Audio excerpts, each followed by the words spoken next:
juga munsyidus sakran. Munsyidus sakran. Nah, oleh karena dia hanyut dalam kasaid dan menjiwai, itulah sebenarnya. Dan itu yang dari hati, dalam hatinya itu keluar, itulah kita lihat dan kita merasa seronok, kita pun dibawa hanyut dengannya, insyaallah. Tapi alhamdulillah masih sampai lagi, masih ada lagi daratan, insyaallah. Jadi dulu saya panggil dia Mustafa Atif karena Kamarun. Rupanya malam ini, wah ini kena tukar kan. Jadi munsyidus sakran. Munsyidus sakran. Ahli nasyid yang sakran, yang mabuk, yang hanyut dalam irsyadnya kepada Rasulullah sallallahu alaihi wasallam. Jadi insyaallah saya akan mengambil 2 poin saja pada kesempatan ini. Yang pertama yang ada kaitannya dengan wabah, dan yang kedua dengan ada kaitannya dengan memuliakan majlis Maulid Rasulullah sallallahu alaihi wasallam. Jadi alhamdulillah alladzi bi ni'matihi tatimmu shalihat, segala puji bagi Allah Subhanahu wa taala yang dengan rahmatnya sempurnalah segala perkara-perkara yang baik. Alhamdulillah segala puji kepada Allah Subhanahu wa taala yang di dalam Al-Qur'anul Karim Allah menyebut, a'udzubillahi minasyaitonir rajim, laqad kana lakum fi rasulillahi uswatun hasanah. Mafhumnya bahwa ketahuilah bahwa pada diri Rasulullah SAW ada suri tauladan yang patut kita contohi. Untuk siapa? Liman kana yarjullaha wal yawmal akhir. Untuk orang yang mengharap kepada bertemu dengan Allah pada hari kiamat, pada akhirat, dan juga untuk berada insyaallah di surga Allah Subhanahu wa taala. Jadi Allahumma shalli ala sayyidina Muhammad, dan juga selawat dan salam kepada baginda Rasulullah sallallahu alaihi wasallam, yang mana di dalam hadisnya beliau menyebut bahwa Allahumma shalli ala sayyidina Muhammad, innama ana rahmatun muhdah. Sesungguhnya aku adalah rahmat pemberian Allah Subhanahu wa taala. Dan itu disebutkan dalam Al-Qur'anul Karim juga. Qul bi fadlillahi wa bi rahmatihi wa bidzalika falyafrahu. Katakan ya Muhammad kepada mereka, qul bi fadlillahi wa bi rahmatihi, dengan kemuliaan yang Allah berikan kepada kita dan rahmatnya. Ahli tafsir kebanyakan mengatakan bahwa bi fadlillahi wa bi rahmatihi, bi fadlillahi yakni Al-Qur'anul Karim, bi rahmatihi yakni Islam. Tapi kita tidak memungkiri hal demikian. Tapi juga kita tidak memungkiri bahwa Rasulullah sebaik-baik rahmat. Buktinya tadi itu ada, tadi disebutkan itu hadis sahih. Hadis sahih yang mensahihkan lagi siapa? Al-Albani. Al-Albani. Bukan kita punya Bukhari, Al-Albani yang mentafsirkan lagi. Lagi sahih. Innama ana rahmatun muhdah. Sesungguhnya aku adalah pemberian rahmat Allah SWT kepada kalian. Di antara rahmat Allah Subhanahu wa taala kepada umat Nabi Muhammad sallallahu alaihi wasallam, ya. Ini ada kaitannya dengan COVID-19 ataupun klaster-klaster yang muncul dari akibat COVID-19. Orang dok sibuk cari tentang vaksin. Walhal ada vaksin tersebut di mana? Di sunnah Rasulullah sallallahu alaihi wa ala alihi wasallam. COVID-19 ataupun wabak semisalnya itu dia aktif kalau kita punya jasmani ataupun fisikal kita lemah. Lemah, lagi dia cepat menyerang. Kalau kita lemah. Tapi kalau kita kuat, insyaallah tidak akan menyerang. Apalagi kalau diisi dengan zikrullah dan juga berselawat ke atas baginda Rasulullah SAW, itu insyaallah tidak diingkari lagi. Tapi ada amalan yang Nabi SAW berikan kepada kita. Ada sunnah Rasulullah SAW yang diberikan kepada kita. Namun di duka citanya disampaikan bahwa sunnah ini ataupun amalan ini banyak orang tinggal. ataupun banyak orang tak tahu, ataupun banyak orang dilalaikan. Masya Allah. Nah, kita insya Allah semuanya berpakat bahwa ingin wajah yang berseri-seri, ingin wajah, ingin badan, ingin jasmani yang penuh sehat fisikal. Itu semuanya Nabi SAW sudah berikan. Bukan vitamin E, vitamin B, vitamin C dan sebagainya, tapi amalan daripada Nabi SAW yang kadang-kala kita sendiri luar biasa. Kita kadang-kadang ya Allah, ini amalan yang begini yang kita anggap remeh, tapi sebenarnya dia sunnah Rasulullah Sallallahu Alaihi Wasallam. Apa amalan sunnah tersebut yang banyak orang tinggal, yang banyak orang tak tahu, yang banyak orang lalaikan? Dulu saya ingatkan saja. Dulu kalau orang, ataupun mungkin masih ada sampai sekarang, kalau bangun tidur buat apa? Baru bangun tidur itu buat apa? Itu satu penyakit. Nah, sekarang yang dicari handset. Kalau bangun tidur cari handset. Tapi orang-orang dulu ataupun masih ada mungkin sekarang, apa dia buat kalau dia bangkit dari tidurnya? Secara otomatis dia akan buat apa? Dia akan apa ini? Menggosok ataupun mengusap ataupun menyapu wajahnya. Itu sunnahnya Nabi SAW. Allah. Kita tak sedar, kita bangkit dari tidur, kadang-kadang gosok-gosok mata kan. Walau itu sunnahnya Nabi Sallallahu Alaihi Wasallam yang banyak di antara kita tak tahu. Tapi bukan sekedar gosok saja, ada caranya. Bukan langsung bangkit terus lompat gosok tak ada. Pelan-pelan dulu. Jangan langsung bangkit, sedar terus langsung lompat, langsung loncat. Bagi tenang dulu. Para ilmuwan kedokteran mengatakan bagi masa 3 menit. Jangan terus bangkit lompat dari katil, tak. Bagi 3 menit, di situ kamu buatlah seperti apa yang dibuat oleh Rasulullah SAW. Karena kalau kita tidak perhatikan 3 menit ini, terus kita loncat, terus kita bangkit macam itu, dia boleh mendatangkan kerusakan kepada jasmani kita. Pertama, gangguan kepada saraf-saraf yang ada dalam jasad kita. Boleh mendatangkan stroke, minahmat. Boleh dapat serangan jantung. Dari perbuatan itu yang kita tidak sadar, terus kita bangkit loncat.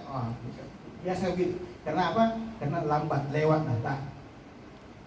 Sebab itu orang tua kita dahulu kalau mau bangkit dari tidur, kita jangan langsung bangkit, dulu, biar nyawanya kumpul dulu, Tapi kita dengar itu bukan nyawa kumpul, malah nyawa tambah hilang. Lagi shock, tidur lagi, dibangkitkan, bangkit, tidur lagi. Tak, bagi rehat dulu. Ini sunnahnya Rasulullah SAW, yang mana Allahumma shalli ala sayyidina Muhammad diceritakan dalam riwayat Al-Imam Bukhari wa Muslim daripada Sayyidina Abdullah bin Abbas radhiyallahu anhu wa ardhah. Dia ceritakan bahwa dia pernah tidur di rumah Rasulullah SAW. Tidur di rumah istrinya yang bernama Sayyidah Maimunah, Ummul Mukminin Maimunah, yang mempunyai hubungan keluarga dengan siapa? Abdullah bin Abbas, orang lain. Sayyidah Maimunah ini adalah makciknya siapa? Abdullah bin Abbas, makcik dari belah uminya, khala. Jadi dia menginap, dia tidur di rumahnya Rasulullah, dan di pertengahan malam ataupun sebelum ataupun sesudah dia bangkit dan dia melihat Rasulullah SAW bangkit, dan ketika itu dia tidak bangkit seperti orang biasa. Dia ambil masa dulu untuk tenang sebentar. Setelah itu dia buat apa Rasulullah SAW? Dia mengusap wajahnya. ataupun dalam bahasa sekarang dia buat massage. Dia massage. Nah, ini faedahnya luar biasa. Ini untuk kesehatan, untuk wajah berseri-seri, dan yang kedua untuk mengaktifkan kembali sel-sel ataupun saraf-saraf yang ada di dalam jasad kita. Nabi ajar, baru orang sekarang baru tahu, para ilmuwan kedokteran sekarang ketahui bahwa itu faedahnya. Lepas itu Rasulullah SAW baca 10 ayat akhir dari surah Al-Imran. 10 akhir. Mulai daripada inna fi khalqis samawati wal ardh wa ikhtilafil laili wan nahari ayatin lil albab sampai ila akhir surah. Tujuannya apa? Ayat 10 ini untuk mengingatkan Nabi SAW apa yang diperintahkan oleh Allah Subhanahu wa taala ke atas dirinya. Yang kedua, ayat ini ada di situ ayat untuk mengajak berzikir. Kan? Alladzina yadhkurunallaha qiyaman wa qu'udan wa 'ala junubihim wa yatafakkaruna fi khalqis samawati wal ardh rabbana ma khalaqta hadza batila. Itu ikrarnya. Rabbana, Allah ada kita. Rabbana, engkau tidak buat ini sia-sia. Ada tujuan. Itu Nabi pesan itu agar apa? Agar insyaallah harinya itu dia semangat berzikir, semangat beribadah, semangat. Itu apanya Allah Muhammad kunci. Lepas itu Nabi SAW pergi mengambil air wudhu. Jadi insyaallah ini adalah salah satu vaksin untuk wabak-wabak yang ada sekarang ini. Nah ini Tibun Nawawi, orang kata Tibun Nawawi, perubatan Nabi SAW yang orang sendiri kadang-kadang tidak masuk akal. Sapu muka saja, kelas. Padahal ada di situ. So banyak sunnah Nabi SAW. Insyaallah nanti satu persatu kita kupas. Sekarang ini biar dulu, agar insyaallah sama-sama kita bukan mementingkan kehadiran saja, tapi juga mementingkan kesehatan. Jadi ini majelis maulid dan juga majelis ilmu. Buat apa di sana? Oh, ada disebutkan hadis yang berkaitan dengan macam mana nak menjaga diri daripada penyakit seperti wabak. Jadi ini ada bukan majelis sia-sia. Ini majelis yang ada kaitannya dengan wabak dan juga ada kaitannya dengan bagaimana Allahumma shalli ala Muhammad, kita senantiasa memuliakan majlis-majlis Rasulullah sallallahu alaihi wa ala alihi wasallam. Insyaallah kita minta kepada Allah Subhanahu wa taala untuk mengamalkan amalan-amalan sunnah Nabi sallallahu alaihi wasallam. Tidak akan ambil masa juga, sebentar, sekejap saja. Usap, enggak. Jangan loncat terus. Bangkit dulu, buka mata. Pas itu duduk, baru buat. Setelah sebelum pergi air wudhu tadi, setelah baca ayat itu, baru berdoa. Doa yang Nabi ajarkan juga. Allahumma shalli Muhammad. Alhamdulillah alladzi radda ilayya ruhi.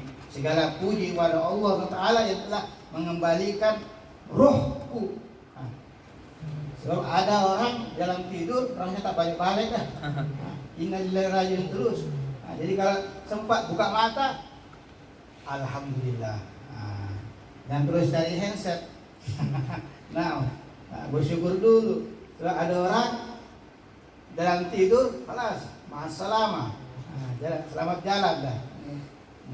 Satu. Segala puji syukur kepada Allah yang telah mengembalikan roh.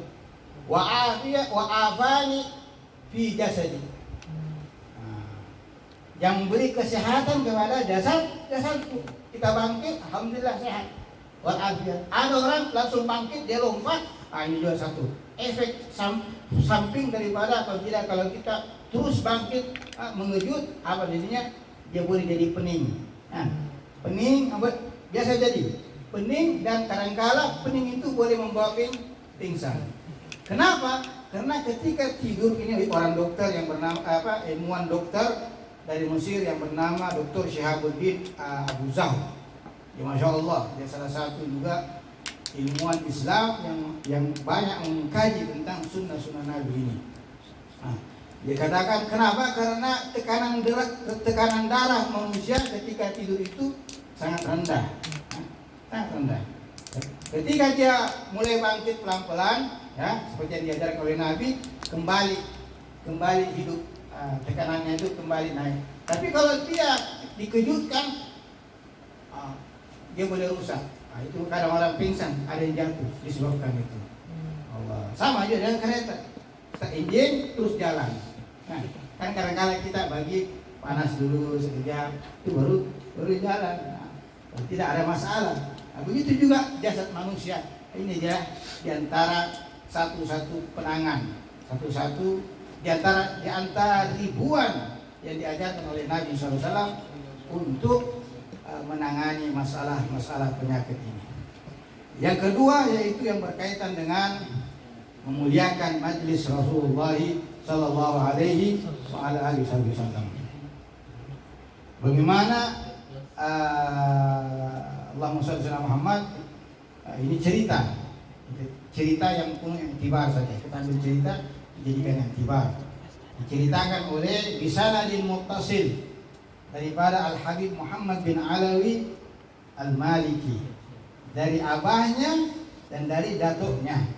Jadi dia menceritakan bahwa ayahnya melihat dan mendengar datuknya itu Syed Abbas Al-Maliki. Syed Abbas ini datuknya Habib Muhammad Al-Maliki.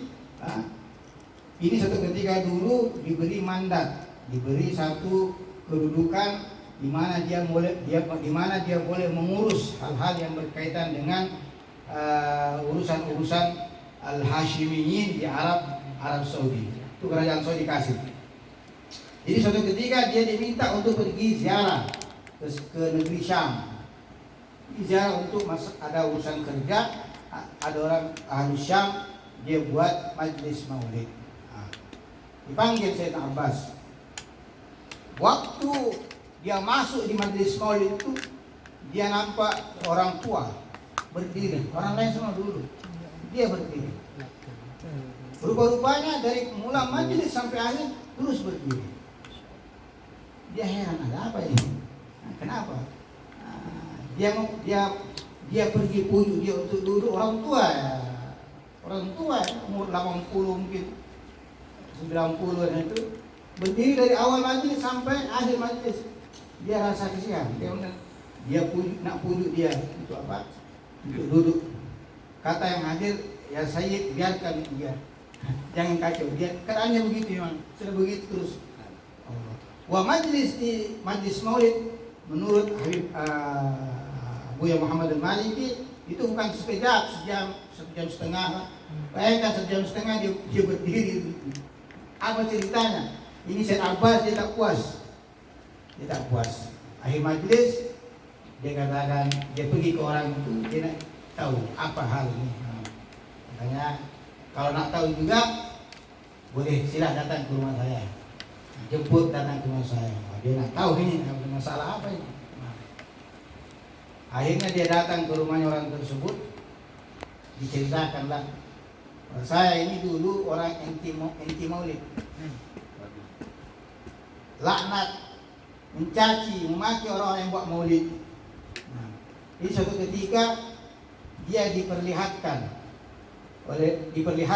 Rasulullah SAW. Dia berada di majlis, tiba datang Rasulullah SAW. Semua orang bangkit nak menyambut Rasulullah. Kata Rasulullah, jangan, nanti saya datang ke sini, nanti saya datang kepada kalian. Terus bangkit. Jadi satu persatu Rasulullah salam sama yang datang tuh, sampailah ke orang yang ini, yang diuji oleh Allah Taala. Dia nak bangkit, kata Rasul, anta jangan, anta duduk. Ijlis. Besoknya dia bangkit, besoknya pagi dia tak boleh bangkit, lumpuh terus, pergi berubat sana sini, tak ada kesembuhan. Akhirnya ada salah seorang wali min auliyaillah, kasyaf dia punya keadaan. Oh, katanya engkau kena ambil hatinya Rasulullah SAW. Karena awak ini telah berbuat sesuatu yang Rasulullah tidak suka. Lebih kurang begitulah. Akhirnya dia kata apa? Kalau begitu saya bernazar, kalau saya disembuhkan oleh Allah Subhanahu wa taala dari penyakit ini, saya akan hadir majlis maulid. Mana-mana majlis saya akan hadir, dan saya akan berdiri dari pertama sampai akhir maulid. Malamnya dia mimpi sama dengan majlis tersebut, datang Rasulullah SAW sampai kepada dia, sekarang awak bangun. Sekarang awak, besok lagi dia bangun dulu berdiri kembali. Allah, ini apa namanya, berkat memuliakan maulid Rasulullah Sallallahu Alaihi Wasallam. Kita insya Allah ahli sunnah wal jamaah meyakini bahwa majlis-majlis maulid Rasulullah SAW majlis yang mana faedahnya itu kembali kepada kita, bukan kepada Rasulullah, kembali kepada kita. Kita diberikan kelapangan, kita diberikan kemudahan, kita diberikan senantiasa silaturahim antara satu dan yang lain, saling rapat hubungan. Oleh kenapa? Karena kita bergembira, bergembira ke atas Rasulullah SAW. Kata Rasulullah SAW, kita gembira, orang yang bergembira ke atas kita. Allah. Dan sesuai dengan apa yang dikatakan oleh Al-Habib Umar bin Muhammad bin Salim bin Habib, bahwa Allahumma shalli ala Muhammad, tidak yang mengetahui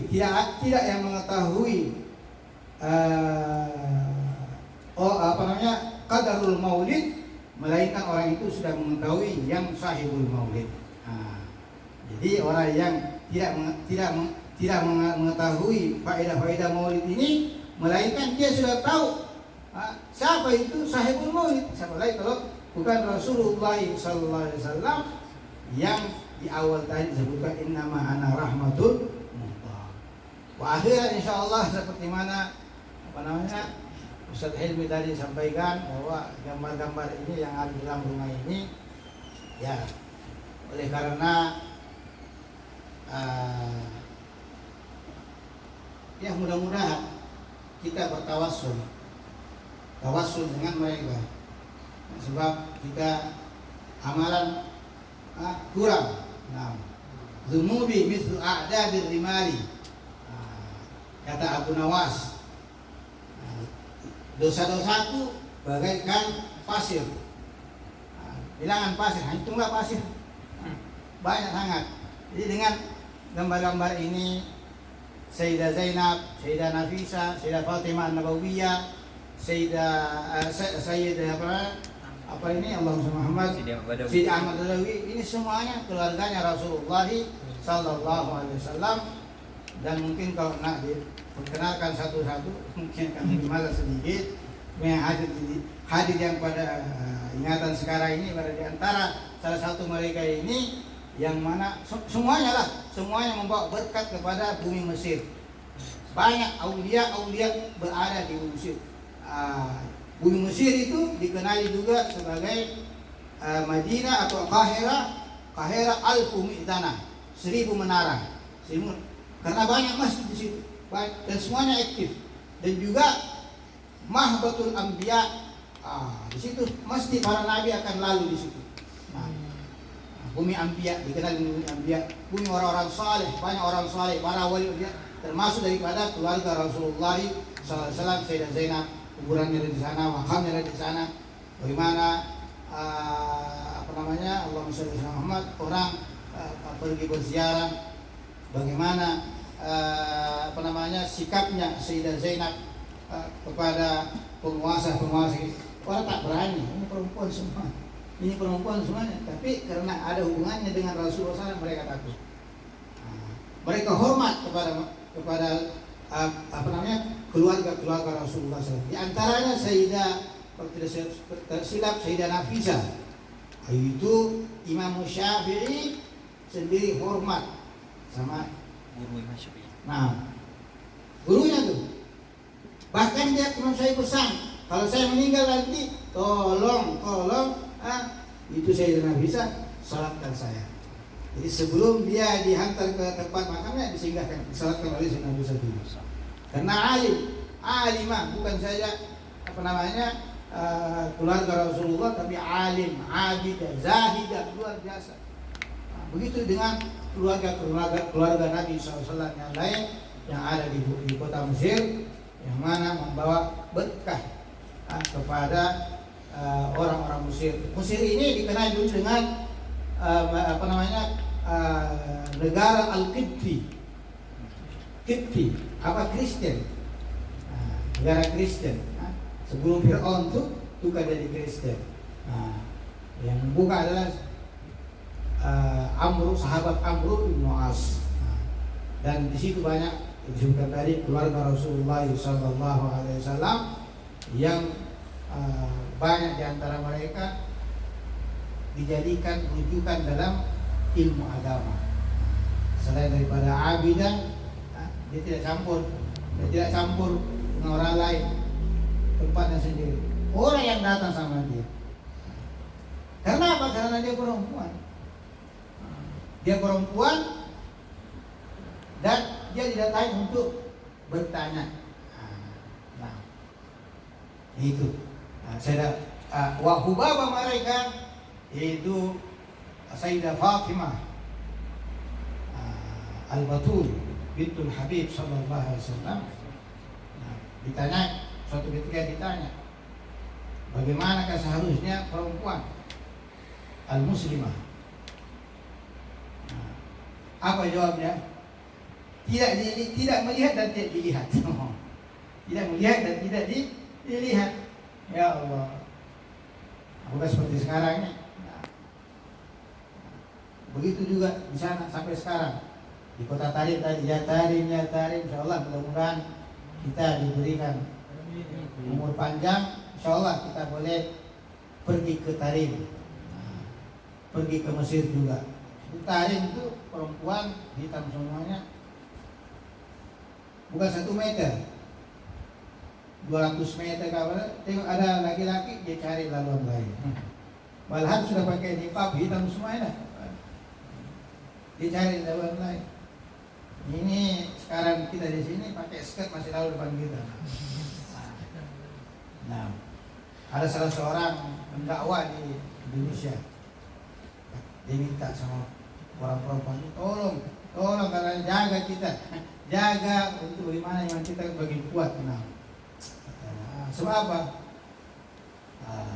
Sebab ini benda katanya, benda yang ini lihat aurat semua ini mau dilihat haram, hukumnya haram.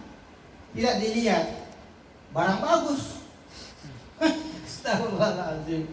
Orang gelap semuanya lah, kita buat lawan lah. Dan kita insyaallah kita senantiasa menjaga mata kita untuk hal-hal tersebut. Kita berdoa mudah-mudahan insyaallah kita sampai kepada tempat-tempat Sayyidah Zainab Allahumma shalli ala Muhammad, Sidi Ahmad Al-Badawi. Meskipun Sidi Ahmad ini masih keluarga dua ini wali min auliya Allah Subhanahu wa taala.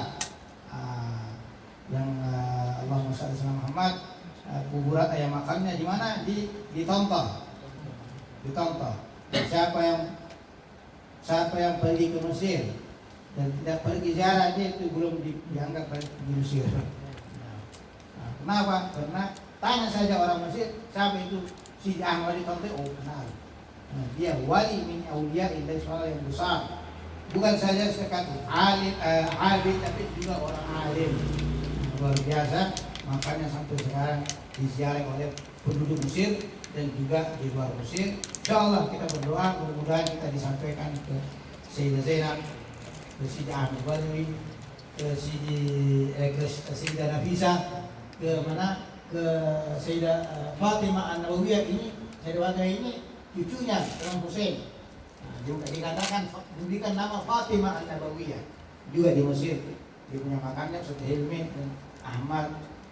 Sudah sampai ke sana. Alhamdulillah, insyaallah kita semuanya insyaallah kita sampai ke sana dan kita sampaikan juga ke Tarim. Nah, banyak sebut ya Tarim wa ahlaha, ya Tarim wa ahlaha. Nah, tukar boleh ya Mis wa ahlaha. Nah, karena ahlaha di sini yang dimaksud apa? Aulia, para wali yang ada di situ. Nah, para wali di bumi Tarim itu ribuan para wali ada di situ. Baik yang masih hidup ataupun yang sudah meninggal, masya Allah. Di Mesir juga begitu. Ya Misra wa ahlaha, di para aulia itu, insya Allah kita disampaikan kepada tempat-tempat yang penuh barakah tersebut. Amin ya rabbal alamin. Wah, sebelum kita membaca doa